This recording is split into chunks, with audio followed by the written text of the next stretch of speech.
ಮೇವರೆಗೂ ಕಾಂಗ್ರೆಸ್ನಲ್ಲಿ ಯಾವುದೇ ಬದಲಾವಣೆ ಇಲ್ಲ. ಕೆಪಿಸಿಸಿ ಸಾರಥಿ ಸ್ಥಾನ, ಸಂಪುಟ ಪುನರ್ರಚನೆ ಎರಡೂ ಕೂಡ ಯಥಾಸ್ಥಿತಿಯಲ್ಲಿ ಇರುವಂತಹ ಸಾಧ್ಯತೆ ಇದೆ. ಯಥಾಸ್ಥಿತಿಯಲ್ಲಿ ಮುಂದುವರಿಸೋಕೆ ಹೈಕಮಾಂಡ್ ನಿರ್ಧಾರವನ್ನ ಮಾಡಿದೆ ಅನ್ನುವಂತ ಮಾಹಿತಿ. ಸಿಎಂ ಸಿದ್ದರಾಮಯ್ಯ ಜೊತೆ ಹೈಕಮಾಂಡ್ ಈ ವಿಚಾರವಾಗಿ ಸುದೀರ್ಘವಾದಂತಹ ಚರ್ಚೆ ನಡೆಸಿದೆ.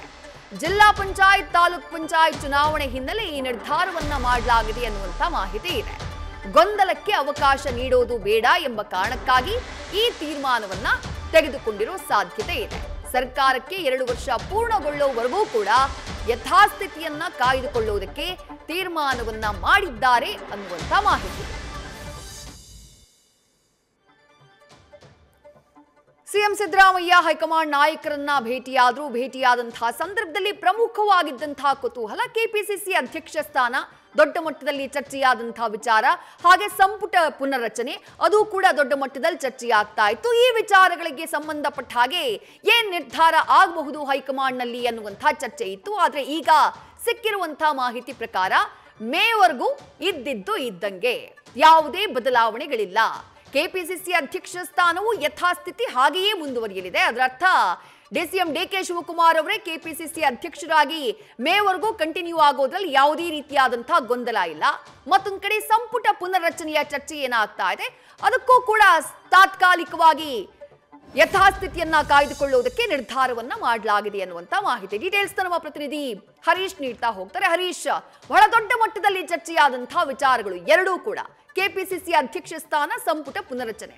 ಆದ್ರೆ ಯಥಾಸ್ಥಿತಿಯನ್ನ ಕಾಯ್ದುಕೊಳ್ಳೋಣ ಅಂತ ಹೇಳಿ ಹೈಕಮಾಂಡ್ ನಿರ್ಧಾರ ಮಾಡಿರೋದ್ರ ಹಿಂದಿರುವಂತಹ ಲೆಕ್ಕಾಚಾರಗಳು ಏನೇನು ಅಂತ ಹೇಳಿ ಹರೀಶ್. ವಿದೇಶದಲ್ಲಿ ಬಹಳ ಮುಖ್ಯವಾಗಿರುವಂಥದ್ದು ಕಳೆದ 3 ದಿನಗಳ ಕಾಲ ಏನು ರಾಜ್ಯ ನಾಯಕರ ಜೊತೆಗೆ ಎಐಸಿಸಿ ನಾಯಕರು ಸುದೀರ್ಘವಾಗಿ ಮಹತ್ವದ ಚರ್ಚೆಯನ್ನು ನಡೆಸಿದ್ದಾರೆ. ಅದರಲ್ಲೂ ಕೂಡ ಸಿಎಂ ಸಿದ್ದರಾಮಯ್ಯ ಅವರು 1-to-1 ರಾಹುಲ್ ಗಾಂಧಿ ಆಗಿರ್ಬೋದು, ಎಐಸಿಸಿ ಪ್ರಧಾನ ಕಾರ್ಯದರ್ಶಿ ಕೆ ಸಿ ವೇಣುಗೋಪಾಲ್ ಆಗಿರ್ಬೋದು, ಎಐಸಿಸಿ ಅಧ್ಯಕ್ಷ ಮಲ್ಲಿಕಾರ್ಜುನ ಖರ್ಗೆ ಮತ್ತು ಉಸ್ತುವಾರಿ ರಣದೀಪ್ ಸಿಂಗ್ ಸುರ್ಜೇವಾಲಾ ಸೇರಿದಂತೆ ಪ್ರಮುಖ ನಾಯಕರ ಜೊತೆಗೆ 1-to-1 ಚರ್ಚೆ ನಡೆಸಿದ್ದಾರೆ. ಅದ್ರ ಸಂಬಂಧಪಟ್ಟಂಗೆ ಯಾಕಂದ್ರೆ ಈ ಹಿಂದೆ ಕೂಡ ಮುಡಾ ಪ್ರಕರಣಕ್ಕೆ ಸಂಬಂಧಪಟ್ಟಂಗೆ ಸಿಎಂ ಸಿದ್ದರಾಮಯ್ಯ ಅವರ ವಿರುದ್ಧ ಸಾಕಷ್ಟು ಕೂಡ ಆರೋಪಗಳು ವ್ಯಕ್ತ ಆಗಿದ್ದು, ಪ್ರತಿಪಕ್ಷಗಳು ಮುಗಿಬಿದ್ದಿದ್ವು. ಆ ಒಂದು ಹಂತದಲ್ಲಿ ಹೈಕಮಾಂಡ್ ನಾಯಕನ ಭೇಟಿ ಆಗೋಕ್ಕೆ ಕಷ್ಟ ಸಾಧ್ಯ ಆಗಿತ್ತು. ಇದರಿಂದ ಹೊರಬಂದ ನಂತರ ಸಿದ್ದರಾಮಯ್ಯರು ನೇರವಾಗಿ ಹೈಕಮಾಂಡ್ ನಾಯಕರನ್ನ ಮೊದಲ ಬಾರಿಗೆ ಭೇಟಿಯಾಗಿದ್ದಾರೆ. ಅಂದರೆ 2.5 ತಿಂಗಳ ನಂತರ ಮೂಡಾ ವಿವಾದ ಸ್ವಲ್ಪ ಮಟ್ಟಿಗೆ ಬಗೆಹರಿದ ನಂತರ ಅವರು ನೇರವಾಗಿ ಹೈಕಮಾಂಡ್ ನಾಯಕರನ್ನ ಭೇಟಿಯಾಗಿರುವಂಥದ್ದು. ಈ ಒಂದು ಹಂತದಲ್ಲಿ ಹೈಕಮಾಂಡ್ ಮಟ್ಟದಲ್ಲಿ ಸಾಕಷ್ಟು ವಿಚಾರಗಳು ಚರ್ಚೆ ಆಗಿದೆ. ಅದರ ಬಹಳ ಮುಖ್ಯವಾಗಿರುವಂಥದ್ದು ಸಂಪುಟ ಪುನರ್ರಚನೆ, ಕೆಪಿಸಿಸಿ ಅಧ್ಯಕ್ಷಗಾದಿಗೆ ಸಂಬಂಧಪಟ್ಟಂಗೆ ಹೈಕಮಾಂಡ್ ಮಟ್ಟದಲ್ಲಿ ಕೂಡ ಸುದೀರ್ಘವಾಗಿ ಚರ್ಚೆ ಆಗಿದೆ. ಸೊ ಸದ್ಯದ ಮಟ್ಟಿಗೆ ಹಾಲಿ ಯಥಾಸ್ಥಿತಿ ಹಾಗೆ ಮುಂದುವರೆದುಕೊಂಡು ಹೋಗಲಿ ಅನ್ನುವಂಥ ಅಭಿಪ್ರಾಯವನ್ನು ಕೂಡ ಹೈಕಮಾಂಡ್ ನಾಯಕರು ವ್ಯಕ್ತಪಡಿಸಿದ್ದಾರೆ ಅನ್ನುವಂಥದ್ದು ಕೂಡ ಈಗ ಕೇಳಿಬರ್ತಿದ್ದೇವೆ. ಯಾಕಂದರೆ ಸಿಎಂ ಸಿದ್ದರಾಮಯ್ಯರು ಕೂಡ ಒಂದಷ್ಟು ಅಭಿಪ್ರಾಯಗಳನ್ನ ಹೈಕಮಾಂಡ್ ನಾಯಕರ ಮುಂದೆ ಇಟ್ಟಿದ್ರು ಅನ್ನುವಂಥದ್ದು. ಯಾಕಂತಂದ್ರೆ ಸದ್ಯದ ಮಟ್ಟಿಗೆ ಸರ್ಕಾರ ಕೂಡ ಮೇ 23ಕ್ಕೆ 2 ವರ್ಷಗಳ ಪೂರ್ಣಗೊಳಿಸುತ್ತೆ, ಸಂಭ್ರಮದಲ್ಲಿ ಇರುತ್ತೆ. ಅದ್ರ ಜೊತೆಗೆ ಜಿಲ್ಲಾ ತಾಲೂಕ್ ಪಂಚಾಯತಿ ಎಲ್ಲ ಇರುತ್ತೆ. ಹಾಗಾಗಿ ನಿಮ್ಮ ನಿರ್ಧಾರ ನಿಮಗೆ ಬಿಟ್ಟಿದ್ದು ಅನ್ನುವಂಥ ಆಪ್ಷನ್ ಅನ್ನು ಕೊಡ್ತಾರೆ. ಆ ಹಿನ್ನೆಲೆಯಲ್ಲಿ ಕೂಡ ಹೈಕಮಾಂಡ್ ನಾಯಕರು ಸದ್ಯದ ಮಟ್ಟಿಗೆ ಯಾವುದೇ ಬದಲಾವಣೆ ಮಾಡೋದು ಬೇಡ, ಅಂದರೆ ಹಾಲಿ ಅಧ್ಯಕ್ಷರಾಗಿರುವಂಥ ಡಿ ಕೆ ಶಿವಕುಮಾರ್ ಅವರನ್ನು ಬದಲಾಯಿಸುವಂಥದ್ದಾಗಿರ್ಬೋದು, ಸಂಪುಟ ಪುನರ್ರಚನೆ ಆಗಬೇಕು ಅನ್ನುವಂಥ ಒಂದಷ್ಟು ದೊಡ್ಡ ಚರ್ಚೆಗಳು ಕೂಡ ಕಾಂಗ್ರೆಸ್ ವಲಯದಲ್ಲಿ ಕೇಳಿಬರ್ತಿತ್ತು. ಅದಕ್ಕೂ ಕೂಡ ಸದ್ಯದ ಮಟ್ಟಿಗೆ ವಿರಾಮ ಕೊಡುವಂಥದ್ದು. ಅಂದರೆ ಸದ್ಯಕ್ಕೆ ಹಾಲಿ ಏನಿದೆಯೋ ಆ ಯಥಾಸ್ಥಿತಿ ಮುಂದುವರ್ಕೊಂಡು ಹೋಗಲಿ, 2 ವರ್ಷ ಪೂರ್ಣಗೊಂಡ ನಂತರ ಅದಕ್ಕೆ ಏನು ಮಾಡಬೇಕೋ ಅದನ್ನು ಪ್ರಕ್ರಿಯೆಗಳನ್ನ ಆರಂಭ ಮಾಡೋಣ ಅನ್ನುವಂಥ ನಿಟ್ಟಿನಲ್ಲಿ ಕೂಡ ಹೈಕಮಾಂಡ್ ನಾಯಕರು ಒಂದಷ್ಟು ನಿಲುವನ್ನು ಕೂಡ ವ್ಯಕ್ತಪಡಿಸಿದ್ದಾರೆ ಅನ್ನುವಂಥದ್ದು ಕೇಳಿಬರ್ತಿದೆ. ಹಾಗಾಗಿ ಡಿ ಕೆ ಶಿವಕುಮಾರ್ ಬದಲಾಯಿಸಲೇಬೇಕು ಅನ್ನುವಂಥ ಬಿಗಿಪಟ್ಟನ್ನು ಒಂದಷ್ಟು ಜನ ಹಿಡಿದಿದ್ರು. ಸೊ ಅದಕ್ಕೆ ಸಂಬಂಧಪಟ್ಟಂಗೆ ಒಂದಷ್ಟು ವಿರಾಮ ಸಿಕ್ಕಿದೆ ಅನ್ನುವಂಥದ್ದು ಕೇಳಿಬರ್ತಿದೆ.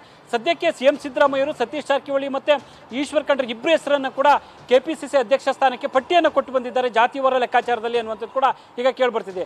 ಹಾಗಾಗಿ ಬಹುತೇಕ ಲಿಂಗಾಯತ ಸಮುದಾಯಕ್ಕೆ ಕೊಡುವಂಥ ಸಾಧ್ಯತೆಗಳು ದಟ್ಟವಾಗಿದೆ ಅನ್ನುವಂಥದ್ದು. ಮಗದೊಂದು ಕಡೆ ಸಂಪುಟ ಪುನರ್ರಚನೆ ಸಂಬಂಧಪಟ್ಟಂಗೆ 5 ಜನ ಸಚಿವರನ್ನ ಕೈ ಬಿಡಬೇಕು ಅನ್ನುವಂಥದ್ದು ಕೂಡ ಡಿ ಕೆ ಶಿವಕುಮಾರ್ ಅವರ ಒಂದಷ್ಟು ಒತ್ತಡ ಆಗಿತ್ತು ಅನ್ನುವಂಥದ್ದು ಕೂಡ ಕೇಳಿಬರ್ತಿದೆ. ಸೊ ಆದರೆ ಸಿಎಂ ಸಿದ್ದರಾಮಯ್ಯರು ಸದ್ಯದ ಮಟ್ಟಿಗೆ ಬದಲಾವಣೆ ಮಾಡೋದು ಬೇಡ, ಗೊಂದಲಕ್ಕೆ ಅವಕಾಶ ಕೊಟ್ಟಂತಾಗುತ್ತೆ.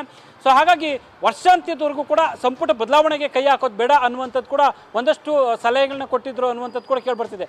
ಆ ಹಿನ್ನೆಲೆಯಲ್ಲಿ ಸಿಎಂ ಸಿದ್ದರಾಮಯ್ಯ ಅವರ ಮಾತಿಗೆ ಹೈಕಮಾಂಡ್ ನಾಯಕರು ಮನ್ನಣೆಯನ್ನು ಕೊಟ್ಟಿದ್ದಾರೆ ಅನ್ನುವಂಥದ್ದು ಕೂಡ ಈಗ ಕೇಳಿಬರ್ತಿದೆ. ಹಾಗಾಗಿ ಸದ್ಯದ ಮಟ್ಟಿಗೆ ಕೆಪಿಸಿಸಿ ಅಧ್ಯಕ್ಷ ಸ್ಥಾನ ಮತ್ತು ಸಂಪುಟ ಪುನರ್ರಚನೆ ವಿಚಾರ ಯಥಾಸ್ಥಿತಿಯಲ್ಲಿ ಮುಂದುವರೆದಿದೆ ಅನ್ನುವಂಥದ್ದು ಕೂಡ ಈಗ ಹೇಳಲಾಗ್ತಿದೆ. ವಿದ್ಯಾಶ್ರೀ, ಥ್ಯಾಂಕ್ ಯು ಹರೀಶ್ ತಮ್ಮೆಲ್ಲ ಡೀಟೇಲ್ಸ್ಗೆ. ನ್ಯೂಸ್ ಫಸ್ಟ್ ನಿರ್ಭೀತಿಯಿಂದ ನಿಮ್ಮ ಪರವಾಗಿ.